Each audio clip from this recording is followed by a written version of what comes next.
So today we're checking out Burst. When the trailer dropped for this, I was super excited. It highlighted some incredible mechanics. I was so excited. I was ready for this game, but now it's out. Did it underwhelm? But I'm a little conflicted, so please stick around for the end of this review because there is hope for this title. I did play it on the Quest platform where I had some problems, and then I played it on PC where there was a shining beacon of hope for this game. So that is enough chin-wagging. Let's get started. I do have to caveat as well that I have not completed the game. I didn't want to continue playing due to some of the things that I'll be talking about in this video. So take this as an impressions rather than an exhaustive review. So starting with the facts about this game before my thoughts on the makings of such a fantastic title, but the fallings of an underbaked cake.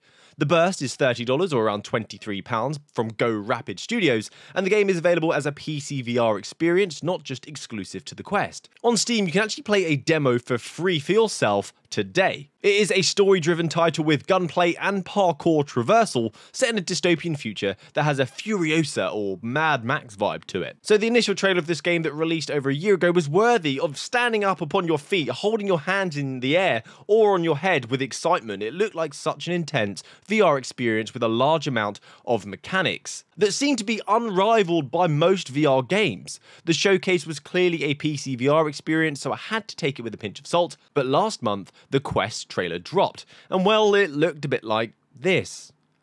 And when you get into the headset, it didn't look much better, but I do have to give credit for the detailing on the environments. Because when you were not in a deserted wasteland with nothing but sand and mountains around, they did have lots of elements to interact with, items to pick up, assets to fill out the space.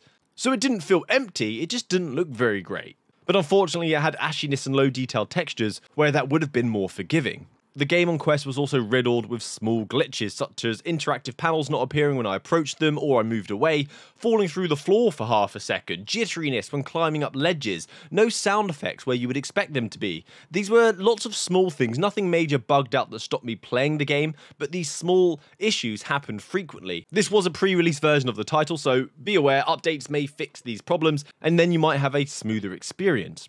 And I know I've been saying negative things about the game, but at the start of the video, like I said, I am conflicted, because this is a game that has so much potential. It does have things that make me think about playing the game again, things that impressed me. The traversal in the game, I think, is fantastic. You swing your arms like you're actually running, instead of clicking the button down, because out of habit, unfortunately, I kept pressing the stick down instead of swinging my arms to run, but I loved that immersion. To jump, you'd hold A and flick your arms into the air to actually leap. To vault, you'll grab a ledge and push yourself over it. You also have these gloves that shoot out wires that will allow you to swing across gaps. That was pretty darn cool, but there is a bit of a skill gap. The game doesn't really assist you with making small adjustments to your jumps to grab a rope, so if you don't nail the jump and you're slightly off to the right or to the left, you will miss it and fall to your death. Or if you're trying to swing like Spider-Man using the wire grappling mechanic, you need to really understand the swinging path, the length of the rope and the jumping off point. It's not that easy, especially if you're new to VR games. The difficulty of this traversal is where some people will love it and others will find it frustrating.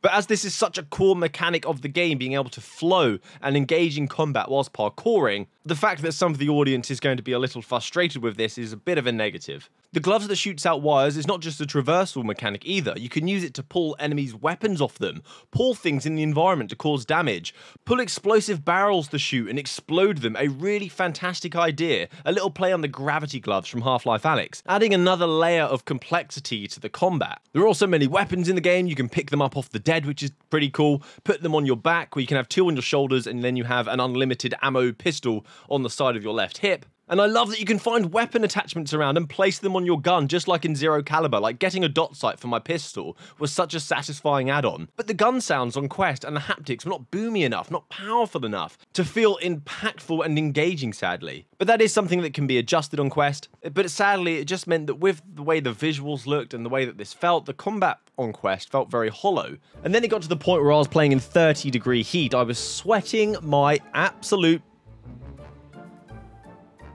things off. And I thought, let's try the PCVR demo and see if that resolves some of the issues that we were experiencing. Because all of the issues that I came across felt very questy. I'm not sure how to explain it, but if you played Robo Recall on PC, and then you played the Quest version, although it's the same game, they feel and play so vastly different. So So I wanted to give this game another chance on PC. And many of the issues that I'd experienced on Quest were just not there. I would hazard a guess that this game is a PC-developed title that was adjusted for the Quest platform. The visuals looked great, they were sharp as you'd expect, the gun combat didn't feel as dull, the weapons felt powerful, the sounds were fantastic, the AI moved a lot better, the parkour was super responsive, and it didn't bug out on me all the time.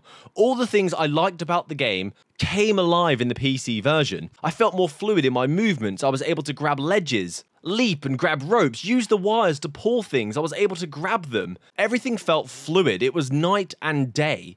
If you're able to play this game on PC, I would recommend this experience through Steam, not as a standalone port. I think the standalone needs a lot of updates before it even comes close to what I experienced on PC. And as I said, there is a free demo available right now, and there is a refund policy, so you can try both for yourself, and you can hopefully understand what I'm talking about. I was actually sad when the PC demo ended. The Quest version, after some optimization, some bug fixes maybe, could resolve some of the problems I experienced and make the combat feel less hollow. We would then actually have a very good, rather impressive actually, campaign experience for standalone hardware. So hopefully you can understand why I was saying I was a little bit conflicted, because the game had some shortcomings on Quest, but when I played it on PC, the game was actually fun, addictive, engaging. So hopefully some updates come out and some patches come out to resolve some of those problems, and then this is definitely a game you should be picking up. But as of today, as standalone, I would probably say try the demo if you've got PC, and then make the decision for yourself.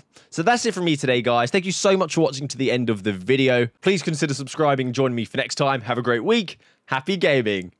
Good day.